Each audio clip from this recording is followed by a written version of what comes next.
anybody tell me this a long time ago. Oh my god. Oh, it's so frustrating. Guys,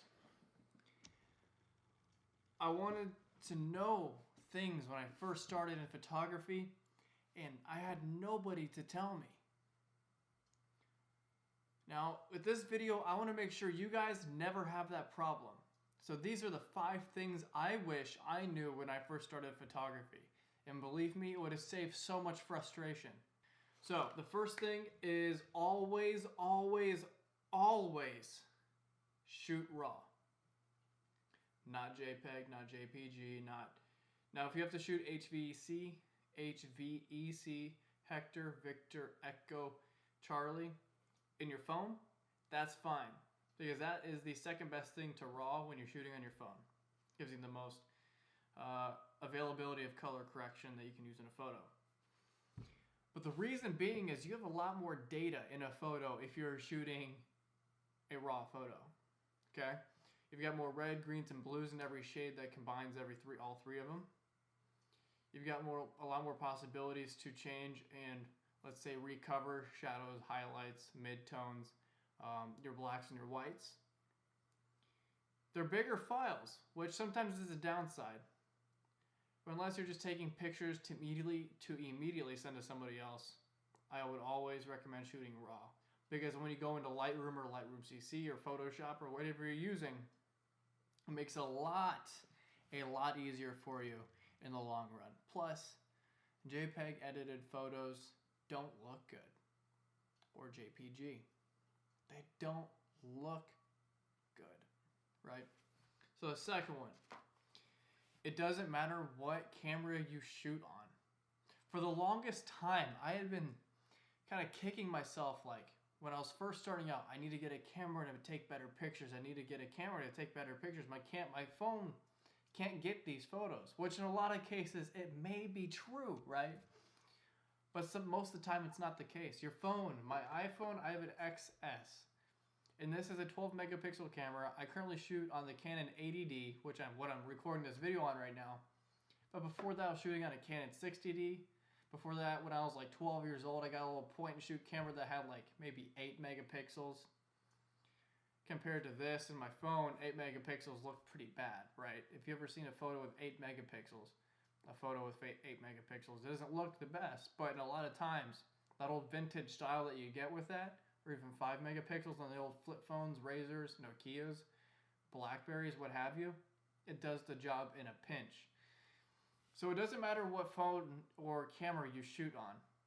What really matters, is that you learn how to use it to the best of your ability. Whether you're starting out with a Canon 80D or a 60D or an A7S III or a Canon R5 or a Nikon D3, whatever. I'm not familiar with Nikon cameras at all. Take the phone out or the camera, learn the settings, and practice and drill into your mind like, okay, how do I frame these photos? How do I make this look good despite using a cell phone? Now, there's a great app that I highly recommend called Moment. M-O-M-E-N-T. It's a camera app where you can adjust your camera on your phone and allow you to use your phone like a professional camera, like a DSLR or a mirrorless. It allows you to adjust shutter speed, aperture, actually not really much of aperture. Allows you to adjust shutter speed, exposure, color temperature, all different kinds of stuff that your phone simply doesn't have the ability to do just by itself. So this camera app, it's in the link. I'll link it in the description below. I'm not sponsored. It's one of the best phone camera apps I've ever used in my life. It's only like $10 or $20 for a lifetime, and I highly recommend it if you don't have a Canon 80D or a 70D or whatever you're shooting on, or you just need a good phone camera app when you don't have your regular camera on you. Now, third thing, I kind of already touched on when I said practice, take it out there and test the settings, learn the stuff, but that is the most important part. When you're out there shooting photography and you're just out there, let's say you just pick up your first ever camera, you have no idea what you're doing, you're learning the settings, take it out after you watch a couple YouTube videos, because I know you're going to watch a few of mine hopefully, maybe some of Peter McKinnon's or anybody else. Go out there and play with the settings. Just start taking pictures of everything. But after you get the settings down, I want you to practice even more than that. Lighting subjects, framing, black and white photos, how to adjust exposure and shadows. You do that by the same buttons, usually. But how to do that without looking, how to get a photo to look the way you want so you can envision what you want it to look like when you go to edit it in Lightroom or in post. So practice, learn those settings, learn where they are on your camera, take a bunch of pictures, try and edit photos different ways, and I promise you, within a month or even a week of you just practicing, you will see a significant increase if you're trying actually, and I mean actually trying. It does not come easy, so don't think it does. Don't be afraid to ask is my tip number 4. When you're out shooting street photography or you're out wanting to make money with your business, if you've got a photography business, you're trying to start up, you're trying to get that money, you're trying to get that green to get your business officialized, to get it registered by the state as an LLC or S Corp or C Corp or whatever you're trying to do, or sole proprietor even, don't be afraid to call up a business or call up a person and ask. The worst thing they can say is no, and even then you can still call back the next day. Right? I have been known to call businesses 15 days in a row to get a meeting.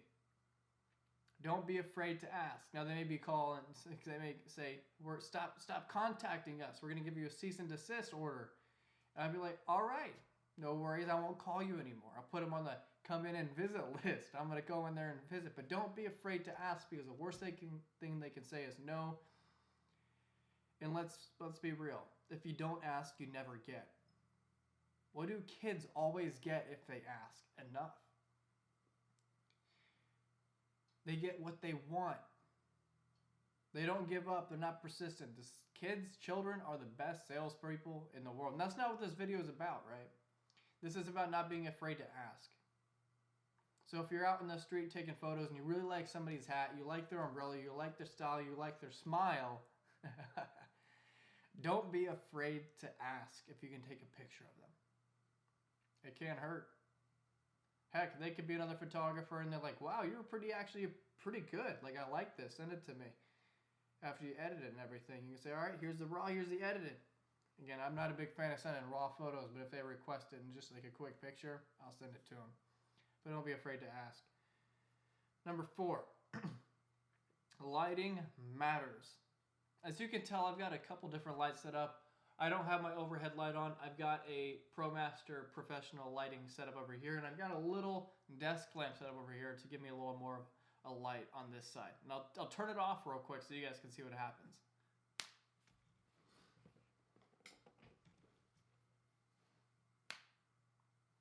Now you can see it's a little bit darker on this side, but I think it still looks pretty good, right? So you want to have a good dispersed, even lighting across the face when you're going out taking photos.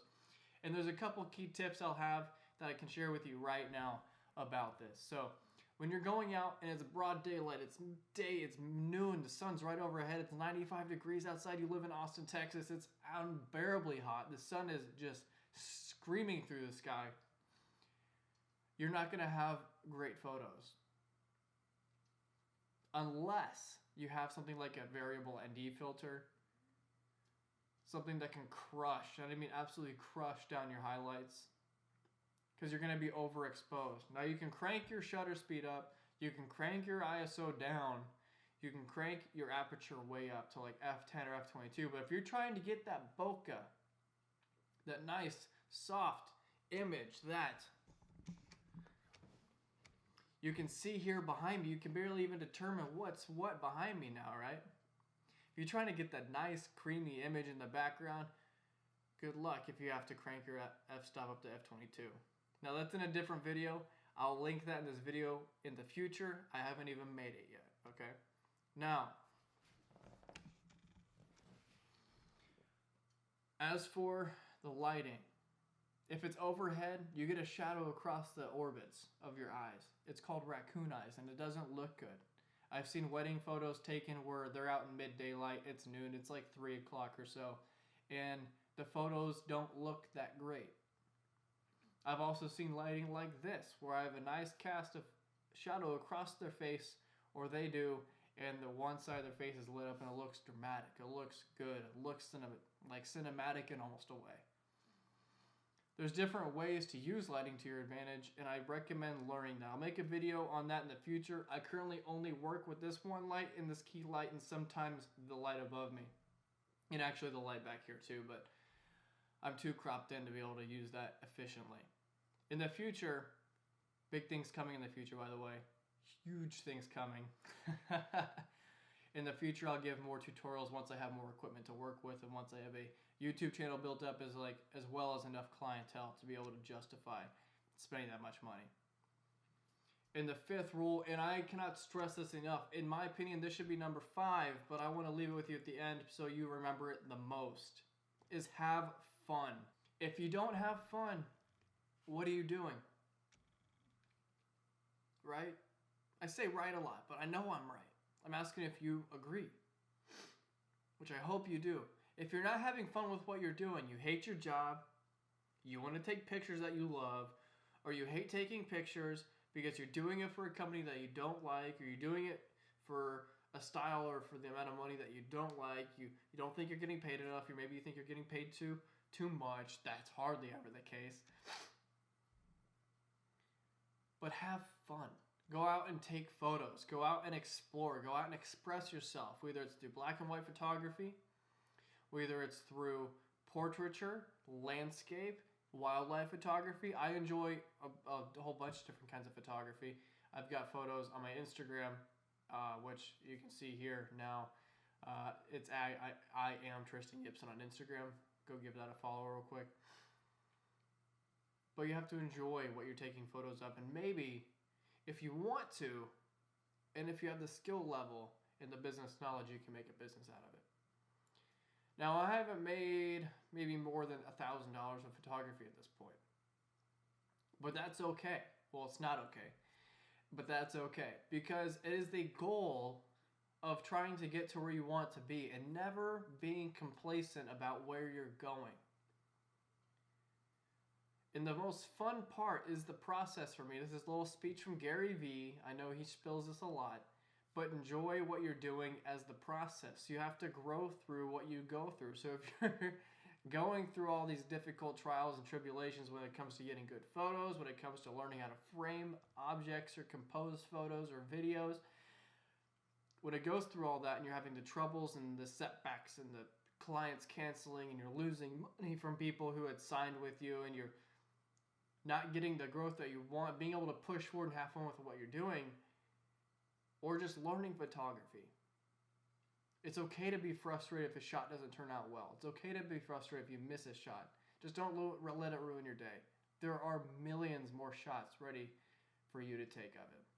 So, thank you guys for watching. My name is Tristan Gibson. If you like this video, leave a subscribe, like this video, drop a thing in the subscription or in the comments below of something that you wish you had known when you first started photography or videography. I'll catch you guys in the next one.